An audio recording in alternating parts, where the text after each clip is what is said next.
దయచేసి న్యూస్లోకి వెళ్లే ముందు ఈ వీడియోని లైక్ చేయండి, ఛానల్ని సబ్స్క్రైబ్ చేసుకోండి. ఇలా సోషల్ మీడియాలో గత నాకు తెలిసి నిన్న అర్ధరాత్రి నుంచి ఒక వీడియో వస్తుంది. ఏంది కాళేశ్వరం ఏమైంది? కూలిపోయిందా? కూలిపోయింది కదా. మరి తెలంగాణ రాష్ట్రంలో పోచారం డ్యాంకు గండి పడ్డది. డేంజర్ లో 14 గ్రామాలు ఉన్నాయి. 14 ఇంటూ ఊరుకో వేసుకోరా జనాభా. 14,000 ప్రాణాలు పోవడానికి మన రేవంత్ రెడ్డి గారు ఇందిరమ్మ రాజ్యము ఇగురు పెడతాంది. ఏం చేస్తా ఉంది? ఇందిరమ్మ రాజ్యం ఇగురు పెడతాంది. 14,000 మంది జనాభా ఈ పోచారం డ్యాములో ఆ గండిలో ఆగమైపోవడం రెడీ ఉంది. ఏం పేరు? దీని పేరు ఇందిరమ్మ రాజ్యం. ఏం రాజ్యం? ఇందిరమ్మ రాజ్యం. ఇంటనే ఉంటుంది మరి ఇందిరమ్మ రాజ్యం అంటే అజ్ఞం ఉంటుంది. ఇప్పుడు గండి ఎంత పెద్ద తెలుసా? సపోజ్ ఇది గేట్లు అనుకోరా, ఈవెన్ నాకే రాదు సరే కానీ ఈ గేట్లు అనుకోరి, ఇది ప్రాజెక్ట్ అనుకోరి, ఈ గేట్ల పక్కనే పోకూడదు. ఇక ఈ గేట్ల పక్కనే పోడు నీ అయ్యో బొయ్య పోతాను నీళ్ళు. ఇందిరమ్మ రాజ్యం కాలేజ్ కూలిపోయింది. కాళేశ్వరం ఏమైంది? కూలిపోయింది. మరి ఇది ఏమవుతుంది? ఇది ఎగురు పెడతాంది పచ్చగా. ఇక్కడ వరినట్లేదు రేపటి నుంచి. ఇక్కడ గేట్లు ఉన్నాయి, ఇక్కడ పొక్క పడ్డది, ఇక నీళ్ళు పోతాను. ఇక్కడ మనకి 1, 2, 3, 4 అని నాటు పెడతాం, ఎగురు పెడతాం. పచ్చ ఎగురు పెట్టి వరి నాట్లు వేస్తే నీ అవ్వ ఫుల్ వండుతుంది వరి. ఇప్పుడు రేవంత్ అన్నా సిగ్గు అనిపిస్తలేదా మీకు? కొంచెం అన్నా అనిపించకుండా వచ్చు నాకు తెలిసి. మీకెందుకు అనిపిస్తుంది పడ్రి?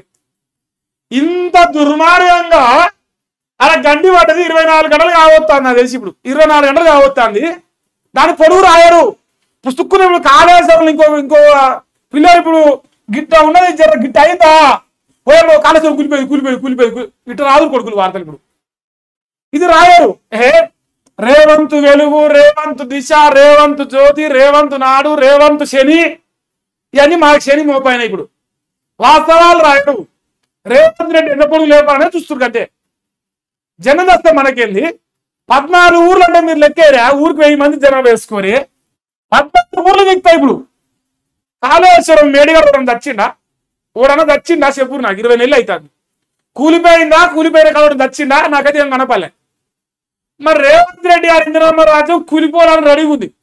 14,000 మంది ప్రాణాలు గాలికి వదిలేసి ఒక ఆయన ఢిల్లీలో వంచాడు, ఒక ఆయన బీహార్లో వంచాడు, ఒక ఆయన ఏమో హెలికాప్టర్ వేసుకొని తలకాయ చుట్టూ రుమాలు కట్టుకొని ఎట్లా మేము చాలా బ్రహ్మాండంగా సమీక్ష పెడుతున్నాం, ప్రాణాలు కాపాడుతాం, ఎస్ఎల్బీసీలో సచిన వాళ్ళు మాత్రం తీయలేము, మా బతుకుల మనవాడ మాకు తెలియలేదు అని చెప్పక తిరిగే సన్నాసులు ఇలా మంత్రులు ఉన్నారు.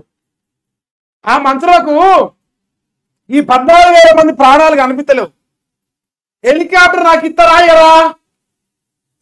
ఇత్తరాయరా కాళేశ్వరం కూలిపోయింది, కేసీఆర్ అరెస్ట్ చేస్తాం. ఈ దాంట్లో మీద ఉంది శోకాలకు. జనం మీద ఎందుకుంటది? మనం బలిసి కడకారెక్కి ఓటేయలే మరి బరాబర్ ఉంటుంది అట్లా. సో మనం బలిసి ఓటేసినాం కాబట్టి ఇంత పెద్ద ఎత్తున వరదలు వస్తా ఉంటే ఈ సన్నాసులు ఏడవంజలో అర్థమైతలేదు. కానీ సమీక్షలు పెట్టిరట. పేపర్ రాత వరకే పరిమితం. అది సమీక్ష రాతనే, చేతలు లేవల్ల. ఇంకా అలా మొఖాలకు ఉన్న అది చేతలు. సో ఇది ఇలా మేజర్గా నా తెలంగాణ రాష్ట్రంలో ఈ వరద ఉత్పత్తిలో పెద్ద ఎత్తున నష్టపోతా ఉన్నాం. ఆర్థిక నష్టం జరుగుతూ ఉంది. కార్లు, జేసీబీలు అన్ని కొట్టుకుపోతున్నాయి. సో దయచేసి చెప్తా ఉన్నా, ఎవరైనా సరే మన వార్తలు చూస్తూ ఉంటే అప్రమత్తంగా ఉండే ప్రయత్నం చేయాలి. తెలంగాణ రాష్ట్ర వ్యాప్తంగా వస్తున్నాయి. ఇగో 4 జిల్లాలకు ఆల్రెడీ రెడ్ అలర్ట్ ప్రకటించింది. 4 జిల్లాలు 44 వరకు అయినా ఆశ్చర్యపడ పని లేదు నాయన. సో దయచేసి తెలంగాణ రాష్ట్ర వ్యాప్తంగా ప్రతి ఒక్క తెలంగాణ బిడ్డకు విజ్ఞప్తి చేస్తా ఉన్నా, వీలైనంత అప్రమత్తంగా ఉండి, మరీ ముఖ్యంగా ఈ సన్నాసులు చెప్పారు నాకు తెలుసు కదా, అందుకే నేను చెప్తాను. గణేష్ మండపాల దగ్గర ఎవరైతే ఉన్నారో ఆ గణేష్ మండపాల దగ్గర కార్యనిర్వాహకులు దయచేసి చెప్తా ఉన్నా, జాగ్రత్తగా ఉండి, మరీ ముఖ్యంగా కరెంట్ లైన్లతో. నిన్న మొన్నే కరెంట్ షాక్ వచ్చి 6 చచ్చిపోయారు. మళ్ళీ అలాంటి ప్రమాదం జరగకుండా ఉండాలని ఆ గణనాలను కోరుకుంటూ ప్రతి ఒక్కరి విజ్ఞప్తి చేస్తాను. వీలైనంత వరకు అప్రమత్తంగా ఉంటూ చిన్నపిల్లల్ని మండపాల దగ్గర తిప్పకుని పుసుకున్న వాడవిడి అలా చేతి పెడితే ఆగమైపోతాం. జాగ్రత్తగా ఉంటుంది నా యొక్క విజ్ఞప్తి.